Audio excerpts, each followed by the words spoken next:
Direction le nord d'Israël et la ville de Haïfa. C'est là-bas que vit désormais Tamar Alon. Plus d'un an après notre dernière rencontre, la jeune fille s'est depuis émancipée.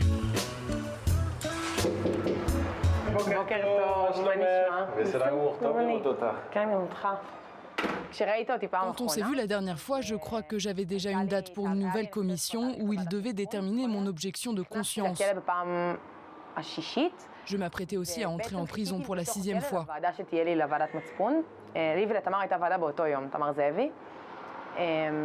Avec Tamar Ze'evi, nous avions notre commission le même jour. Tamar Ze'evi a été réformée sur le moment même, mais moi non.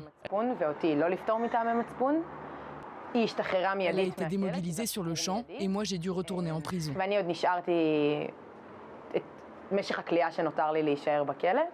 Tamar Ze'evi, après plus de 100 jours de prison, a en effet été la première Israélienne à être reconnue objectrice de conscience pour avoir refusé de faire son service militaire obligatoire pour ne pas, selon elle, avoir à servir dans une armée qui occupe un autre peuple. Ce qui ne fut pas le cas de Tamar. En tout, j'ai passé 130 jours en prison, divisé en 6 emprisonnements, de novembre à avril 2017, donc étalé sur un peu plus de 5 mois.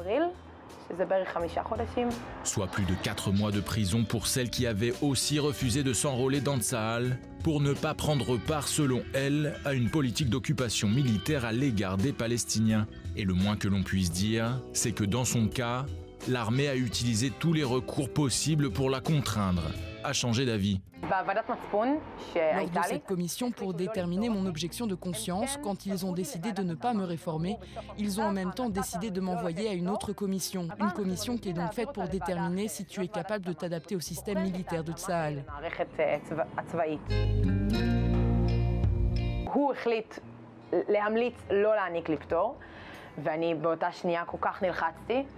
Pendant la commission, un des officiers m'a dit qu'il conseillerait dans sa lettre de conclusion de ne pas me réformer. Ça m'a fait tellement stresser. Je suis devenue pâle. J'ai tout de suite pensé que je n'avais même plus de culotte de rechange s'il me renvoyait en prison, parce que s'il prenait la décision de ne pas me réformer, ça voulait dire que je repartais en prison. Puis il m'a dit que son supérieur avait décidé de ne pas écouter son conseil.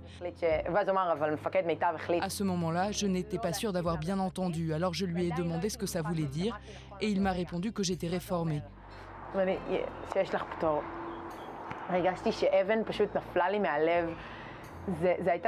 J'ai ressenti une très grosse émotion parce que ça a été une période très dure. Ça marquait la fin de quelque chose de significatif, peut-être la chose la plus significative de ma vie. Réformée, reconnue inapte à servir, Tamar était désormais libre de poursuivre sa vie. Après quelques mois de vacances, en septembre dernier, la jeune femme a pris une nouvelle décision, celle de donner du temps à son pays. Ainsi, elle a choisi pour les 2 prochaines années de sa vie de faire un service national civique. Un engagement volontaire donc, au service de l'intérêt général, dont elle nous avait déjà parlé lors de notre dernière rencontre. Il y a plusieurs raisons pour lesquelles je voulais faire un service national civique. La principale, c'est que je pense et que je crois même que j'ai besoin de donner de moi-même à cette société dans laquelle je vis, car elle est loin d'être parfaite. Il y a beaucoup à donner et à faire. Je pense que c'est important de donner de soi. Et c'est dans un abri pour femmes battues que Tamar a décidé de faire don de soi, ici, du côté de Haïfa. Il y a des femmes qui arrivent seules ou d'autres avec leurs enfants. Et moi, mon service national civique, je le fais auprès des enfants. C'est une occupation très stimulante et plaisante, car travailler avec les enfants, c'est vraiment chouette. Ce n'est pas non plus facile, il y a des histoires difficiles et j'y suis exposée. Ce n'est pas seulement le fait de les entendre parler, c'est surtout de voir comment cela a influencé leur comportement. Je le vois bien et je le ressens. Tamar ne s'en cache pas, au-delà d'aider son prochain, elle souhaiterait surtout changer le monde.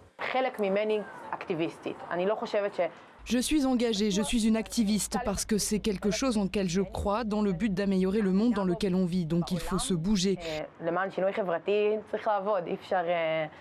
Je ne vais pas attendre que la paix arrive toute seule ou que le monde devienne meilleur comme ça. Il faut travailler.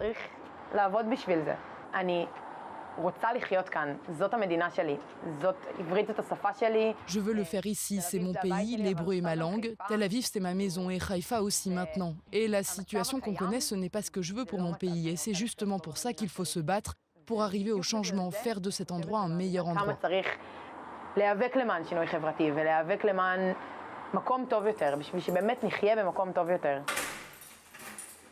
Du haut de ses 20 ans, la jeune femme assume totalement son côté militant, mais aussi ses choix, même si certains d'entre eux l'ont conduite en prison militaire il n'y a pas si longtemps de cela. Elle ne regrette rien. Je crois en ce que j'ai fait, je n'ai aucun regret. Le phénomène d'objection de conscience existe et continue.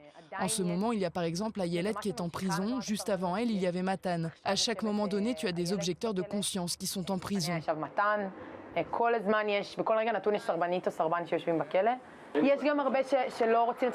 Et puis tu en as aussi beaucoup qui ne veulent pas faire de bruit avec leur refus. Ils préfèrent juste ne pas faire de bruit avec ça, ce qui est aussi très légitime. Refuser de remplir ses obligations militaires tout en restant discret, un choix légitime donc selon Tamar, qui a été celui d'Avi, que nous avons aussi retrouvé. Celui qui avait témoigné à visage couvert lors de notre dernière rencontre il y a plus d'1 an, a préféré rester une fois de plus anonyme. C'est par téléphone qu'il nous donne de ses nouvelles. Hey, comment ça va? Ça va et toi? Avi va commencer à étudier à la rentrée prochaine. En attendant, le jeune homme s'est trouvé un travail dans le marketing en ligne. Il n'aura jamais eu à porter l'uniforme de Tsahal. J'étais indécis, mais c'est surtout que j'hésitais sur la voie à adopter pour ne pas faire l'armée. C'était ça le dilemme, soit faire de la prison, soit trouver la bonne façon d'être réformé.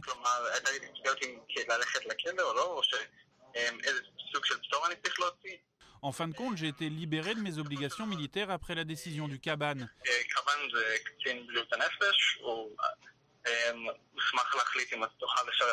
C'est en fait l'officier en charge de la santé mentale des soldats. C'est lui qui décide si tu peux ou non te faire réformer pour des raisons mentales.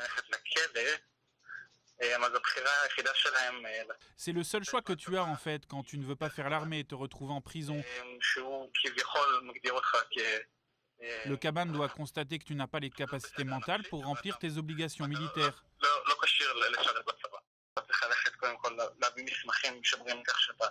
Avant de te retrouver devant le Kaban, tu dois monter un dossier avec des documents officiels. Ça peut être ceux d'un travailleur social, un psychologue ou un psychiatre. À partir du moment où tu obtiens ces papiers de l'extérieur, le Kaban va te poser des questions sur ton état d'après les documents que tu lui as fournis. Après, il peut toujours décider que tu es quand même apte en fonction des réponses que tu lui donnes.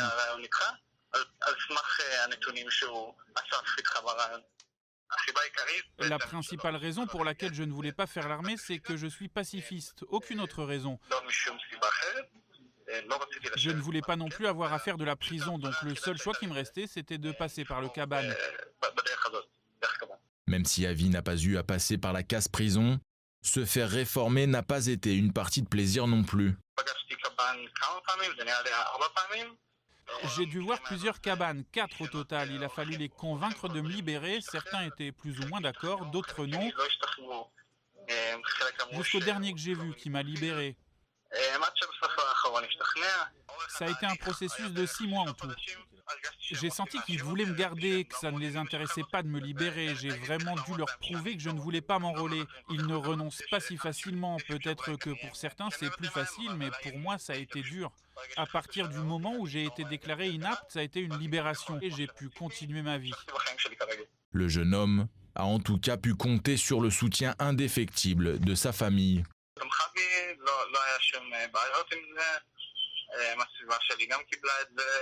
Ma famille m'a toujours soutenu, ils n'ont eu aucun problème avec ça.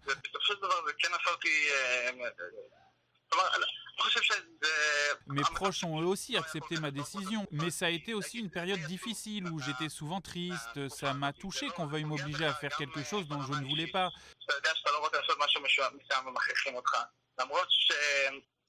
C'est vrai qu'il y a un tabou autour de ça, de ne pas servir dans l'armée, ça rend les choses encore plus difficiles.